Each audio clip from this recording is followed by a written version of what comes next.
In this skill, I'm going to show how to access a implanted port.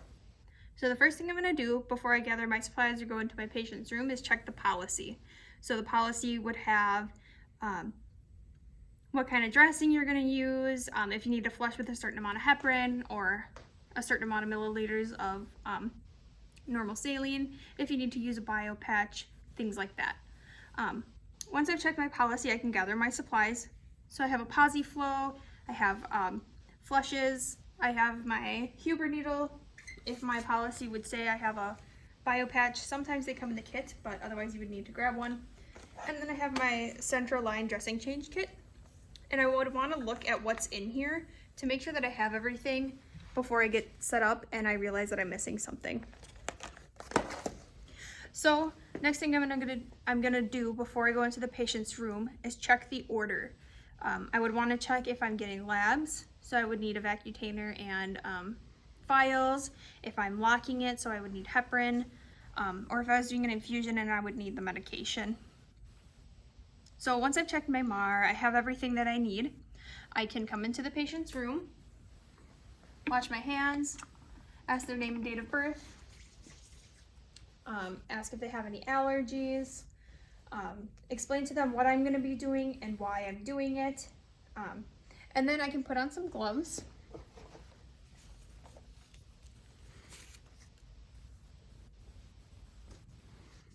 And I'm just going to take a look at the site. So I'm going to see if there's any redness, any swelling, if it's painful, because you could use some Emla cream or lidocaine. You'd want to see if there's any scabbing, because you'd want to avoid scabbing. You're just going to palpate, feel where that port is, feel what kind of port it is, kind of feel where you're going to go, if it's an omega port or if it's a power port. And then ask them if they have any pain on the site. So once I have a good idea of where it is and I can feel it, then I can get started with my procedure. So I'll take off my gloves and wash my hands.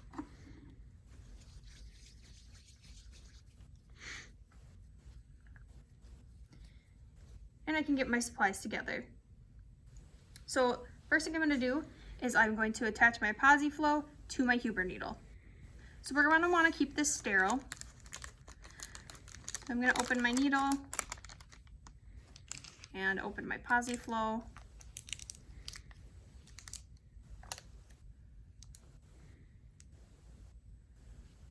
Take off the cap on my PosiFlow and attach that to my Huber needle that's in the package.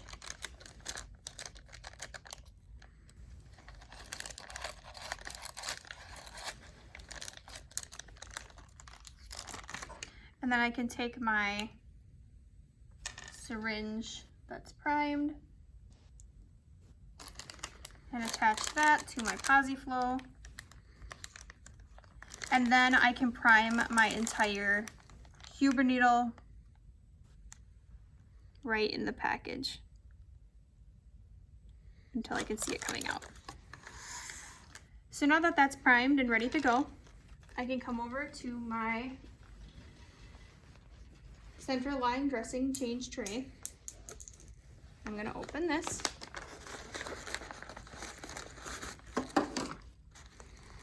So I have my sterile gloves and a mask. I'm going to put my mask on my patient.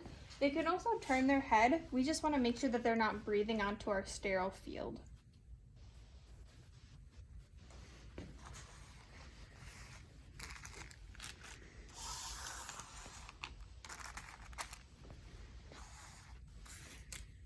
So I'm going to go ahead and open up my sterile field.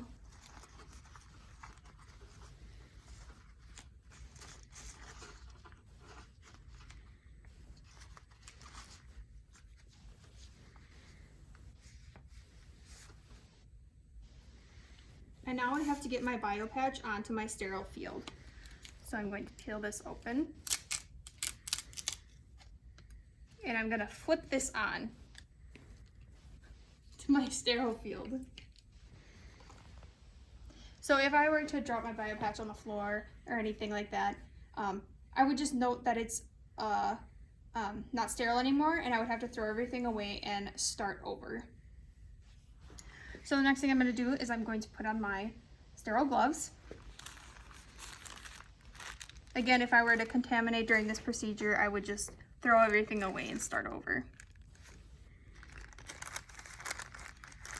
I would make sure that I have the right size sterile gloves if the ones in the kit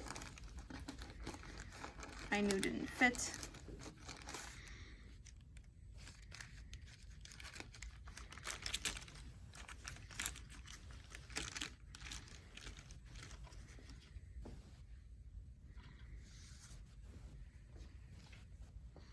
Putting on my first glove, holding the outside cuff.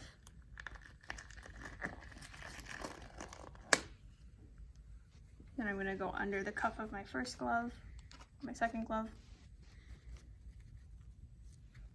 and put my other hand in.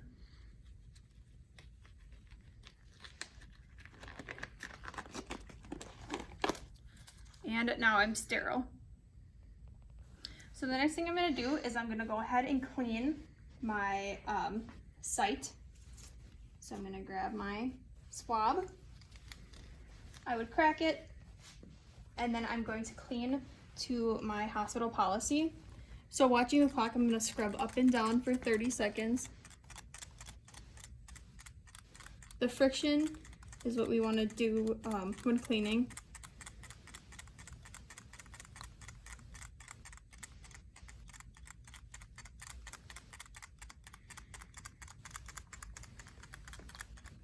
Watching the clock, making sure that we're scrubbing for 30 seconds.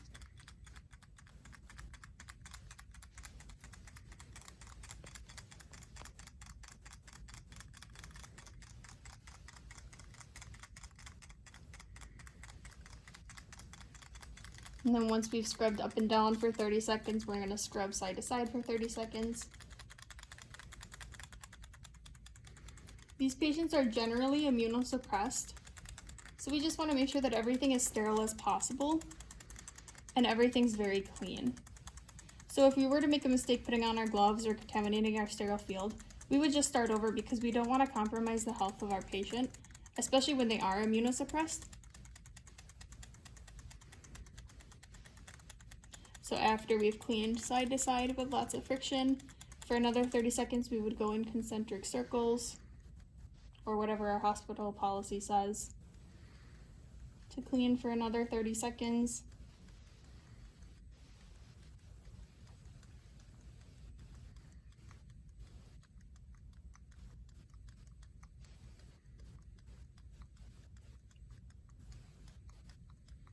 Watching the clock or our watch. And then once that's been cleaned, we'll drop this into the garbage, always keeping our hands above our waist. And then we're gonna let that dry for the full 30 seconds so the swab stick can do its job, and otherwise the patient might say that it burns. So now we're gonna contaminate one of our hands because we have to pick up our needle somehow. So I'm gonna use my left hand because it's my non-dominant. And I'm gonna pick up my syringe and I'm going to take out my needle that's already been primed. And then I'm going to grab my needle with my clean hand. Now once I have it in my clean hand, I can take off my cap and drop it. Then I'm going to come back over to my patient. I'm going to stabilize my port. And then I'm going to tell my patient they're going to feel a little poke and put that needle in. And then I'm going to feel like the back of a penny when I put the port in to make sure that it's in. And now to check to make sure that I have correct placement, I'm going to push a little bit and flush and pull back for blood return. So I can see that I've got blood return. So now I'm going to flush using the push pause method for how much that for as much as my hospital policy requires. I would ask my patient how they're doing, if they have any pain, and just watching the site. So the next thing I'm going to do is I could dress my my site. So I could take a bio patch with the blue side up, and that would go right underneath.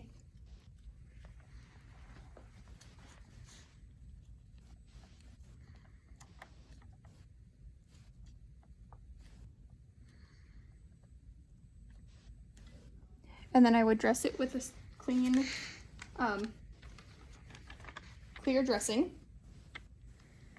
And then at this point, I would do whatever my order said.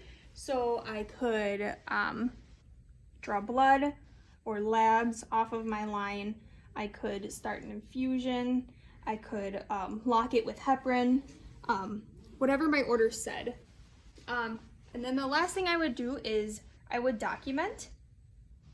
So the things I would want to document are what time I did it, the date I did it, how the patient tolerated it, if I was able to flush, if I got blood return, the size of the needle that I used, the dressing that I have on top of it, if I drew blood, if I started an infusion, if there was a bio patch on it. If the patient was going home, I would want to write right on top of the dressing the date and everything like that.